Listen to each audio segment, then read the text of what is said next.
탕자위로 달려가는 아버지라는 제목으로 말씀을 증거하겠습니다. 제가 부교역자로 있을 때 섬겼던 담임 목사님은 지금은 은퇴를 하셨지만 하나님께 참 크게 또 위대하게 쓰임을 받으셨습니다. 온 세계를 다니시면서 부흥의 역사를 이루시는 세계적인 그런 목사님이셨습니다. 그런데 이분이 그렇게 쓰임받기 전에 큰 고난이, 환란이 있었습니다. 위기가 있었습니다. 간암에 걸린 것입니다. 그것도 간암도 간암 말기에 걸렸습니다. 간암 말기 판정을 받고 죽음의 문턱까지 그분이 가게 되어집니다. 간암 판정을 받고 치료를 받았지만 상황은 점점 더 악화되어 갔습니다. 계속해서 더 나빠져 갔습니다. 결국은 의사도 손을 들고 세브란스 병원 의사들이 다 포기를 했습니다. 오늘 저녁을 넘기기에 어렵다는 판정을 내리고 병원에서 가족들과 그 교회 장로님들을 불러서 이제 내일은 장례를 준비하라는 그런 권면을 합니다. 그래서 교회에서는 장례를 준비했습니다. 병원에서도 포기하고 이제 드디어 하얀 천으로 덮었습니다. 그런데 그 뒷날 새벽에 이 목사님은 피를 한 바켓이나 쏟아붓습니다. 시커먼 피를 바켓에 넘치게 쏟았습니다. 놀라운 일이 일어났습니다. 목사님이 움직이기 시작했습니다. 숨을 쉬기 시작했습니다. 장례 치를 준비를 하다가 살아난 것입니다. 그래서 퇴원하고 목회를 다시 시작했습니다. 250명 된 교회가 2,000명으로, 3,000명으로, 5,000명으로, 10,000명으로, 20,000명으로 교회는 기하급수적으로 부흥되기 시작했습니다. 그리고 이분이 받은 은혜 받고 축복받은 것을 한국 교회에 나누기 시작했고 세계 방방곡곡에서 다니면서 복음을 전하고 부흥의 역사를 이루셨습니다. 1년 내내 부흥 집회를 나가지 않는 주가 거의 없이 한두 주 빠지고 거의 다 나갔습니다. 그러면 누가 좋으냐? 부목사들이 좋습니다. 담임 목사 눈치 안 봐도 되니까. 어떻든 이분이 그렇게 바쁘시게 다니시는데도 피곤한 줄을 모릅니다. 젊은 부목사들보다 더 건강했습니다. 하나님께서는 그분을 죽음의 위기까지 데리고 가셨다가 완전히 깨어지고 부서지게 만들었습니다. 그리고 다시 정금같이 순금같이 존귀한 주의 종으로 하나님께서 쓰셨습니다. 여러분, 사람은 깨어진 것을 버리지만 하나님께서는 깨어진 것을 받으십니다. 전에 경기도 이천에 도자기 만드는 곳에 가본 적이 있습니다. 토기장이 도예공이 도자기를 깨뜨리고 있었습니다. 그래서 왜 깨뜨리냐고 물었더니 이것들은 다 흠이 있는 것들이라는 것이었습니다. 그런데 그분이 깨뜨리는 도자기들이 제 눈에는 너무나도 근사해 보였습니다. 깨뜨리지 말고 차라리 놔주지, 그런 마음이 들었습니다. 그 도자기들이 제가 보기에는 너무 고가처럼 보였습니다. 내가 보기에는 너무 아까워 보여서 흠이 없는데요 했더니 그분이 어떤 흠이 있는지를 찾아서 보여주었습니다.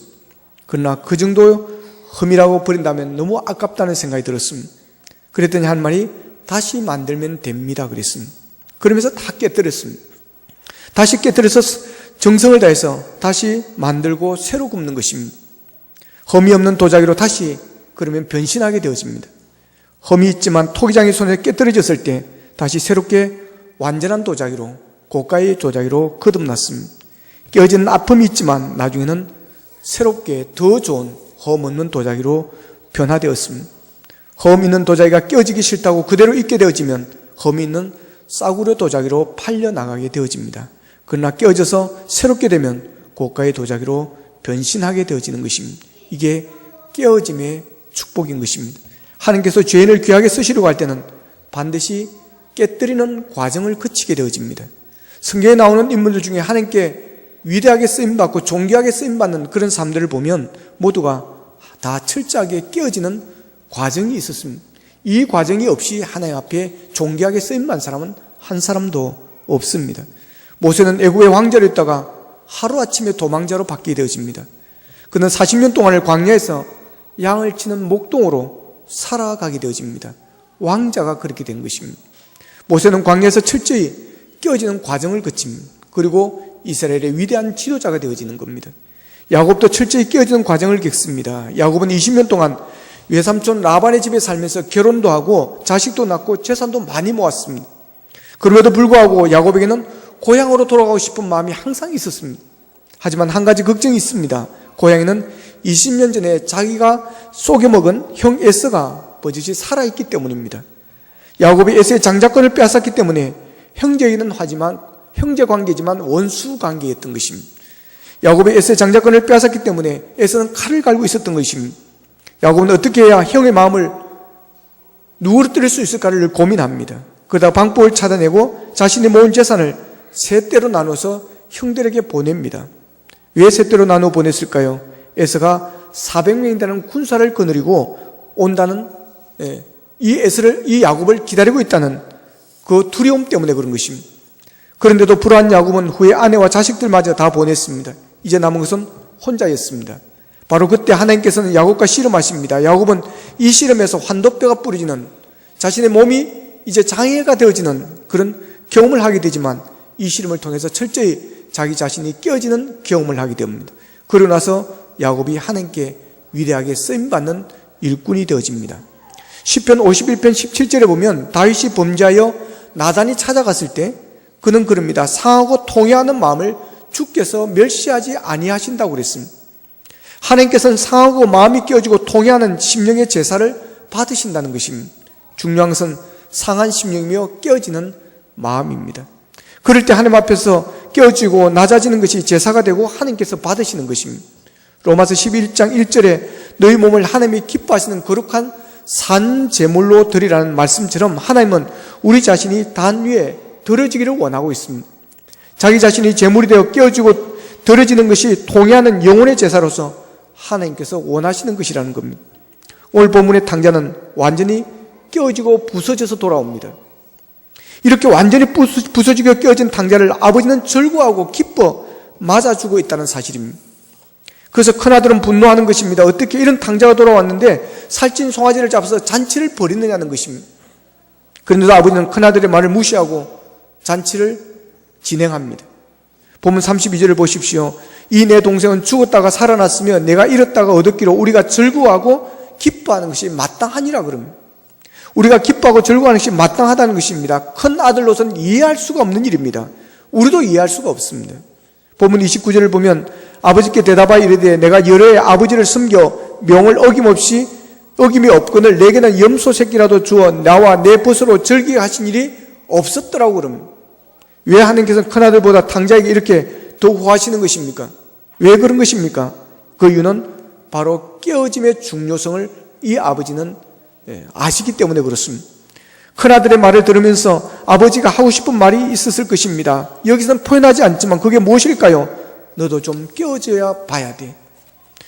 아버지께서 큰아들이 해주시던 말은 너는 착하긴 한데 네가 내 명을 잘 듣고 순종은 잘했는데 깨어지지가 않았어. 너에게 필요한 것은 깨어집니다. 그래야 네가 동생의 아픔을 알 수가 있고 품을 수 있고 동생까지도 사랑할 수 있게 되어 바로 이 말일 것입니다. 여러분, 아버지께서 큰아들에게 바라는 것은 바로 이 깨어짐입니다. 큰아들에게 깨어짐이 없음을 아버지는 안타까워하시는 것입니다. 이 깨어짐이 없기에 아버지의 마음을 이해할 수가 없는 것입니다. 그러니까 자기 의를 드러내고 있는 것입니다. 자기가 잘한 것을 자랑하고 있는 것입니다. 그런데 탕자에게는 큰아들이 갖지 못한 깨어짐이 있습니다. 하나님은 이것을 귀하게 보신 것입니다. 그래서 큰아들이 이해할 수 없는 일을 아버지는 하시는 것입니다. 큰아들은 장녀와 함께 삼켜버린 탕자에게 반지를 끼워주고 제일 좋은 옷을 내어다가 입히고 손가락질에 가락지를 끼워주고 발에 신을 신겨주고 살찐 송아지를 잡아 잔치를 보는 아버지를 도저히 이해할 수가 없습니다. 이렇게 큰아들이 이해할 수 없는 일을 아버지께서 하신 것은 이 탕자에게는 큰아들에게 없는 깨어짐이 있었기 때문입니다. 그만큼 하나님은 깨어짐을 귀하게 여기신다는 것입니다. 깨어짐 없이는 하나님께 쓰임받지를 못하는 것입니다. 그래서 하나님께 쓰실 때는 반드시 깨어짐의 과정을 거치게 되어집니다. 깨어지게 하는 것은 사역자라면 사역의 실패감일 수도 있습니다. 개인이라면 결혼의 파탄일 수도 있습니다. 사랑하는 배우자나 부모나 자녀를 잃게 되어지는 것일 수도 있습니다. 사업가라면 금전적인 큰 손실일 수도 있습니다. 육체의 몸을 말한다면 불치의 병이나 암을 발견하는 일일 수도 있습니다. 그러나 하나님의 이런 일들의 목적하신 바는 깨뜨리기 위함이라고 하는 것입니다. 깨어지는 기간은 시작과 끝이 있고 언제나 축복으로 끝이 나게 되어집니다. 깨어지는 기간 중에 있을 때는 영혼처럼 느껴집니다. 그러나 깨어지는 것은 방처럼 머무는 것이 아니라 여러분 복도처럼 지나가는 것이고 다른 곳으로 인도하는 것이고 큰 축복과 풍성한 삶이라는 끝이 있습니다. 할렐루야. 옥합이 깨어져야 비로소 그 향기가 집을 가득 채우는 것처럼 깨어져야 한다는 것입니다. 여러분, 깨어짐을 부정적으로 보지 마시기를 바랍니다. 실패를 부정적으로 보지 마십시오. 탕자가 깨어져 돌아왔을 때 아버지께서 반갑게 맞아주었듯이 여러분, 우리가 깨어질 때 하나님께서 기뻐하시고 우리를 귀하게 쓰게 되어질 줄로 믿습니다. 여러분, 깨어지십시오. 좀 깨어지셔야 됩니다. 깨어지는 것을 두려워하지 마십시오. 깨어지면 자유함이 있습니다. 여러분, 깨어지지 않는 사람은 계속해서 포장해야 되는 것입니다. 자신의 허점, 약점이 드러나는 것을 두려워하는 것입니다. 그래서 계속 그것을 감추어야 하는 것입니다. 그러니까 피곤한 것입니다. 여러분, 그러나 깨어지고 나면 편합니다. 나 이런 사람이다. 나 이런 부족함이 있는 사람이다. 나 이렇게 깨어진 사람이다. 나 이런 약점이 있는 사람이다. 여러분, 깨어진 사람은 편합니다. 예. 그때 하나님이 쓰시는 것입니다. 아직 깨어지지 않아서 하나님께서 쓰시지 않는 것인지도 모릅니다. 아직 덜 깨어졌기 때문에 하나님께서 위대하게 쓰시지 않는 일인지도 모릅니다. 요즘 우리나라가 최순실 때문에 대혼란이 일어나고 있습니다. 지금 박근혜 대통령으로서는 최고의 위기입니다. 대통령이 하야해야 할지도 모르는 그런 극한 상황까지 부딪혔습니다. 대통령 임기가 1년 좀 넘게 남았습니다. 내년 연말이면 선거가 있습니다. 그러니까 이게 더 어려운 것입니다. 레임덕도 이런 레임덕이 없을 정도입니다. 제가 이 사건을 보면서 그런 생각을 해봤습니다. 박근혜 대통령이 진작 이렇게 좀 부서지고 깨어지는 과정을 겪었더라면 더 좋았을 것을, 그렇다면 더 겸손해졌을 것이고 더 소통을 잘했을 것이고 더 너무 완전하려고 그렇게 신경 쓰지 않아도 됐을 것이고 협치로 정치를 더 원만하게 풀어나가는 그런 지도자가 되지 않았을까 하는 그런 안타까움이 있습니다. 여러분, 깨어져야 됩니다. 깨어지지 않고 위대한 사람이 될 수가 없습니다. 깨어지지 않고는 겸손해질 수가 없습니다. 탕자가 깨어지지 않았다면 아버지에 대한 그 감사함을 어떻게 알겠으며 아버지 집이 얼마나 귀한지를 어떻게 알겠으며 아버지의 사랑이 얼마나 큰 것인지를 어떻게 알겠습니까? 이제 탕자가 되어 깨어지고 부수지고 하니까 아버지의 사랑이 그렇게 감사하고 그렇게 감동하고 그렇게 감격스러울 수가 없는 것입니다. 탕자를 보십시오. 얼마나 겸손해졌습니까? 그가 처음에는 얼마나 교만했습니까? 고집이 얼마나 셌습니까? 자기가 나가면 성공한다고 생각한 것입니다. 때가 아직 아니었습니다. 그럼에도 불구하고 고집을 세운 것입니다. 나는 할 수 있다는 것입니다. 다른 아이들은 아직 나이가 멀어서 나가면 안 되지만 나는 가면 할 수 있다는 것입니다. 그러니까 달라는 것입니다. 나는 내 관리를 할 수 있다는 것입니다. 돈 줘보십시오. 한번 나에게 맡겨줘보십시오. 나는 할 수 있습니다라고 큰소리 쳤던 교만 충천한 자였습니다. 그런 거가 이제 겸손해졌습니다. 18절 19절입니다. 내가 일어나 아버지께 가서 이르기를 아버지, 내가 하늘과 아버지께 죄를 지었사오니 이제부터는 아버지의 아들이라 일컬음을 감당하지 못하겠나이다. 나를 품꾼의 하나로 보소서. 여러분, 어떻게 이렇게 깨어질 수가 있겠습니까? 어떻게 이렇게 겸손해질 수가 있겠습니까? 아버지, 아들이라 일컬음을 감당하지 못하겠습니다. 나를 품꾼의 하나로 취급해 주십시오. 철저하게 깨어졌습니다. 깨어지니까 철저하게 회개가 있지 않습니까? 하나님이 이걸 원하시는 것입니다. 그래서 아버지가 이 탕자를 이렇게 좋아하는 것입니다. 여러분, 깨어져야 됩니다. 깨어지지 않고는 하나님을 기쁘시게 할 수가 없습니다. 깨어짐이 축복입니다. 주여 나를 깨뜨려 주시옵소서. 주여 나를 깨뜨려 주시옵소서. 여러분, 아픔이 있지만 고통이 있지만 여러분, 이 과정을 겪어야 여러분 하나님께 쓰임받을 수 있습니다. 깨어질 때 하나님께서 역사하십니다. 깨어질 때 하나님께서 성금으로 만드실 줄로 믿습니다. 또한 아버지가 탕자를 그렇게 반갑게 맞이하고 잔치까지 하신 것은 탕자를 잃어버렸다가 찾았기 때문입니다. 여러분, 하나님께서 가장 기뻐하시는 것은 이런 자를 찾는 것입니다. 여러분, 잠시라도 자식을 잃어버린 경험이 있습니까? 자식과 부모, 누구의 애가 더 타겠습니까? 가슴이 타고 간장이 녹는 부모의 마음은 길을 잃고 울고 있는 자식의 마음에 감히 비할 바가 못 되는 것입니다. 잠을 자지 못하고 고통하는 사람은 자식이 아니라 아버지입니다. 집 나간 자식 돌아오기를 아버지는 기다리고 있습니다. 용서해 놓고 기다리고 있습니다. 돌아오기만 해다오. 그냥 돌아오기만 해다오. 아버지는 지붕에 올라가 행여나 자기 아들이 돌아오는가 버릇처럼 동구 밖을 그렇게 살폈을 것입니다. 본문 20절입니다. 아직도 거리가 먼데 아버지가 그를 보고 측은히 여겨 달려와 목을 안고 입을 맞추니 걸음. 이 말씀이 이를 증명하고 있는 것입니다. 아들이 집을 나갔을 때와는 달리 거짓골이 되어 돌아오는데도 아버지는 먼 곳에서 한눈에 알아보고 달려갔습니다. 그동안 밤낮 없이 아들을 애타게 기다렸기 때문에 먼 발치의 희미한 모습을 보고도 자신의 아들임을 알아볼 수가 있었다라고 하는 것입니다. 성경 분명히 말하고 있습니다. 아버지가 아들을 먼저 보았다고. 여러분, 우리가 하나님께 먼저 소리친 것이 아닙니다. 하나님이 우리를 먼저 보셨습니다. 아버지의 자비의 눈이 아들의 회개의 눈보다 빨랐습니다. 아버지의 눈은 모든 것을 보고 있었습니다. 창기와 함께 보내던 수많은 그 밤을, 그래서 술에 취해 비틀거리며 방황하는 그 아들을, 대지에 우리에 앉아서 자기의 신세를 한탄하며 절망에 빠져있던 그 모습을, 이제 돌아갈까 아니다 망설이던 그 아들의 모습을, 아들의 손에 묻은 때를, 창백한 얼굴을, 충혈된 눈과 굶주린 그런 배고픔의 그 창자를, 피곤해 지친 아들의 영혼을 이 아버지는 보고 있었습니다. 불꽃 같은 안목으로 모든 것을 감찰하시는 하나님의 눈동자는 여러분의 죄악을, 슬픔을, 고독을, 여러분의 갈등을, 문제를, 여러분의 모든 것을 보고 계신 줄로 믿으시기를 바랍니다. 그리고 아버지 의지할 것이 없어 두 손 들고 나옵니다 하고 돌아오는 여러분을 보고 계십니다. 달려와 반겨 안아주십니다. 여러분 만약 10명의 자녀를 두었다고 하십시다. 밤이 되어 잠을 자려고 할 때 9명만 있고 한 아이가 보이지 않는다면 어떻게 하겠습니까? 9명이 있으니까 안심하고 발 뻗고 잘 수 있겠습니까? 돌아오지 않는 그 한 아들 때문에 방에 불을 끄지 못할 것입니다. 대문을 잠그지 못할 것입니다. 그를 찾으려고 손등을 들고 새벽 이슬을 맞으며 찾아 헤맬 것입니다. 이게 아버지의 마음입니다. 아직도 돌아와야 할 자녀가 있다고 하십시다. 그 자녀들 중에 바로 나 자신이, 내 부모가, 내 남편이, 내 아내가, 내 자식이 끼어 있는지도 모릅니다. 애타게 기다리시는 아버지의 마음을 헤아려 보십시오. 그 가운데 여러분은 아니 계십니까? 그 가운데 여러분은 여러분의 가족은 아니 계십니까? 몸은 여기 와 앉아 있는데 마음은 먼 곳에 앉아 있는 분은 계시지 않습니까? 여러분의 자식은 아버지의 품에서 영적인 쉼을 누리고 있습니까? 여러분 주변의 소중한 친구들 가운데, 이웃들 가운데 돌아와야 할 그런 탕자는 아니 계십니까? 아버지는 참으로 많은 밤을 지새우며 울었습니다. 아들이 먼 나라에서 침몰해 가고 있을 때 아버지는 가슴을 찢으면서 사랑하는 자식을 위해서 기도하고 있었습니다. 이러한 아버지께서 집을 향해 돌아오는 아들을 본 순간 달려갔습니다. 그러고는 끌어안고 입을 맞추었습니다. 아버지는 악취가 풍기는 아들의 몸을 끌어안았습니다. 사랑은 코를 막히게 하나 봅니다. 남의 집 품꾼으로 돼지와 함께 살다시피 한 아들에게서 나오는 악취가 얼마나 코를 찔렀겠습니까?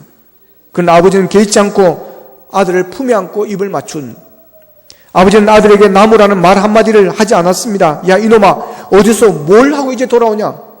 네 꼴이 뭐냐고 나무랄 법도 한데 한 말도 하지 않습니다. 눈물을 걸쓰며 끌어안는 것으로 모든 말을 대신합니다. 아들이 부끄러워할 줄 아시고 슬퍼하고 뉘우치는 걸 이내 다 아시고 한마디도 묻지를 않으신 것입니다. 여러분, 우리 하나님이 바로 이런 하나님이십니다. 우리가 교회 나오자마자, 우리가 주의 이름을 부르자마자, 우리가 죄를 고백하고 회개하자마자 하나님은 우리를 자비로 감싸주시고 은혜로 감싸주시는 분이십니다. 하나님은 너 아무개 네가 신앙생활을 얼마나 잘하는지 보아가면서 구원해 주마, 그런 분이 아닙니다. 얼마만큼 행실을 고치나 보고 용서해 주마, 여러분 조건부로 용서해 주시는 분이 아닙니다. 우리 하나님은 여러분이 주의 교회로 돌아오기를 너무나도 오랫동안 기다리시다가 여러분의 발걸음을 보자마자 넓은 가슴을 열고 영접해 주시는 것입니다. 우리는 언제나 조건적인 사랑만 받고 살아왔기에 무조건적인 아버지의 사랑을 이해하지 못합니다. 우리가 이해를 하든 안 하든 하나님은 우리를 무조건 용서하십니다. 아무런 조건 없이 받아주십니다. 할렐루야. 여기서 우리는 하나님의 마음을 깨달을 수 있습니다. 단호하신 마음을 읽을 수가 있습니다. 그것은 절대로 포기할 수 없어. 난 세상과 너희들을 절대로 포기하지 못해입니다. 이사야 49장 15절 이하에 보면 이런 말씀이 있습니다. 여인이 어찌 그 젖먹는 자식을 잊겠으며 자기 태에서 난 아들을 긍휼히 여기지 않겠느냐. 그들은 혹시 잊을지라도 나는 너를 잊지 아니할 것이라. 하나님은 절대로 잊지 않으신다는 것입니다. 절대로 포기하지 않으신다는 것입니다. 오늘 본문에 보면 탕자가 아버지께로 돌아가면서도 그에게는 매우 중요한 착각이 하나 남아 있었습니다. 돌아가시기는 하지만 아들로 다시 회복하지 못할 것이다 라고 하는 것입니다. 자기가 아버지를 포기하였으므로 그 상처로 인하여 아버지도 자기를 이미 포기했을 것이라는 어찌 보면 매우 당연한 생각이었습니다. 그러나 그것은 착각이었습니다. 탕자가 아버지께로 돌아왔을 때 그는 품꾼이 된 것이 아니라 다시 아들이 되었습니다. 아버지는 한 번도 자식을 포기한 적이 없었습니다. 때문에 늘 기다리고 있었던 것입니다. 그래서 오늘 본문에 아버지도 둘째 아들이 돌아오자 너무 좋아서 어찌할 바를 모릅니다. 얼마나 흥분했던지 들에 나가 있던 큰아들을 불러올 생각조차도 못했던 것입니다. 온 동네가 뜨드석할 정도로 잔치를 하면서도 말입니다. 아버지는 탕자의 발을 보니 발이 부러졌습니다. 맨발이었습니다. 좋은 신발을 가져다 신겨줍니다. 그리고 손에 가락지를 내어다 끼워줍니다. 당당한 아들로 인정해 주는 것입니다. 품꾼의 하나가 아닙니다. 아들로 상속자로 인정하는 것입니다.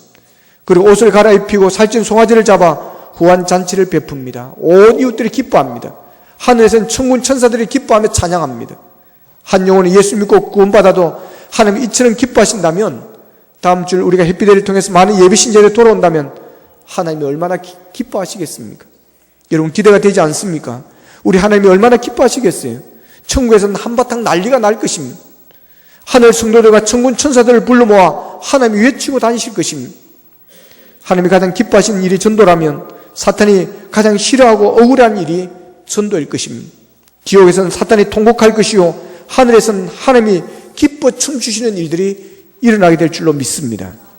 우리 하나님이 잃어버린 자녀 하나를 찾은 것이 얼마나 기쁘신지 누가복음 15장 첫 번째 비유는 잃어버린 양의 비유로 결론을 맺고 있습니다. 이렇게 결론냅니다. 본문 7절에 보면 죄인 한 사람이 회개하면 하늘에서는 회개할 것 없는 어인 99으로 말미암아 기뻐하는 것보다 더하리라 그랬습니다. 두 번째 비유는 이런 언돈의 비유. 결론도 똑같습니다. 10절에 보면 죄인 한 사람이 회개하면 하나님의 사자들 앞에 기쁨이 되느니라 그랬습니다. 세 번째 잃어버린 아들의 비유 결론도 똑같습니다. 15장 전체의 결론은 32절입니다. 내 동생은 죽었다가 살아났으며 내가 잃었다가 얻었기로 우리가 즐거워하고 기뻐하는 것이 마땅하다 하니라. 세 비유의 결론은 동일합니다. 한결같습니다. 기뻐하고 즐거워하자는 것입니다. 기뻐하고 즐거워하는 것이 마땅하다고 하는 것입니다. 하나님이 즐거워한다 이 한마디만으로도 대단한 표현입니다. 이에 대하여서 기뻐한다고 그랬습니다. 이것도 모자라서 마땅하다라고 말씀하십니다. 하나님의 주체할 수 없는 기쁨, 멈출 수 없는 기쁨을 삼중적으로 표현하고 있습니다. 대단한 강조어입니다. 이에 대하여 하나님은 이 기쁨을 혼자만 기뻐할 수가 없어서 하늘의 성도들과 천사들을 초청하여 잔치를 벌이고 있습니다. 이런 양을 찾고 어떻게 합니까? 찾은 적 즐거워 어깨에 메고 집에 와서 그 벗과 이웃을 불러 모으고 말하되 나와 함께 즐기자. 나의 이런 양을 찾았노라 그럽니다. 이런 돈을 찾은 여인을 보십시오. 9절에 보면 또 찾아낸 적 벗과 이웃을 불러 모으고 말하되 나와 함께 즐기자. 이런 드라크마를 찾았노라. 없었던 아들이 돌아왔을 때 아버지는 최고의 잔치를 벌이십니다. 보십시오. 나 혼자 기뻐할 것이 아니다. 우리 모두 기뻐하자.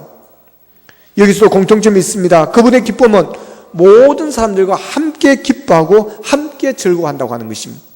우리를 그 기쁨의 자리로 초대하고 있습니다. 여러분 해피데이는 하나님을 기쁘시게 되는 날입니다. 하나님께서 기뻐 춤추게 하는 날입니다. 하나님께서 그토록 찾으시는 잃어버린 아들을 찾는 날이기 때문입니다. 하나님께서 애타게 기다리는 탕자가 돌아오는 날이기 때문입니다. 우리의 예비신자는 우리 천국의 가족입니다. 그도 우리의 형제입니다. 그도 구원받아야 할 사람입니다.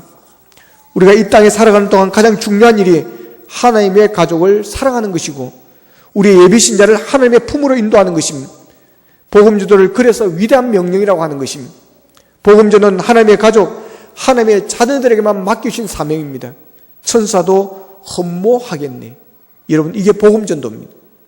하나님은 이 땅에 하나님의 가족을 세워가기 위해서 인간을 만드셨습니다. 그 하나님의 가족은 영원히 함께 살면서 서로 사랑할 가족입니다. 하나님은 하나님의 가족을 이 도시 구석구석 전 세계 열방 모든 곳에 세우시기를 원하십니다. 이 일을 위해 예수님이 이 땅에 오셨습니다. 우리에게 이 사역을 맡겨주셨습니다. 너희가 이 사역, 이 사명을 완성해 주길 바란다고 부탁하십니다. 하나님이 천지를 창조하시던 마지막 날 하나님과 천사가 이런 대화를 나누었다 그럽니다. 하나님 앞으로 태어나게 될 수많은 사람들을 구원하여 우리의 가족으로 삼는 일은 누구에게 맡기실 생각입니까? 내 자녀들에게 맡길 것이다. 저들이 구원받았으면 다른 사람들에게 구원의 소식을 전하게 될 것이다. 천사가 또 묻습니다. 저들이 하나님의 부탁, 하나님의 명령을 순종하지 아니하면 어떻게 하실 것입니까? 다른 계획이 뭐죠? 하나님이 대답하십니다. No plan. 다른 계획은 없다. 이 일은 가장 소중한 일이요 가장 소중한 복이기에 오직 소중한 내 자녀들에게만 맡긴다. 여러분, 전도는 천사도 허무할 일입니다. 하나님께서 가장 기뻐하시는 일이고 하늘나라에서 가장 상이 큰 일입니다. 그러기에 오직 하나님의 자녀에게만 맡기는 소중한 일입니다. 하나님께서 가장 기뻐하시는 그 일을 저와 여러분에게 맡기신 사실을 믿으시기를 축복합니다. 이런 일을 우리가 어떻게 포기하겠습니까? 다음 주는 해피데이입니다. 이번 한 주간 총력해서 하나님이 그토록 찾으시고 기다리시는 예비신자들을 아버지께로 데려오십시다. 그래 하나님을 기쁘시게 하십시다.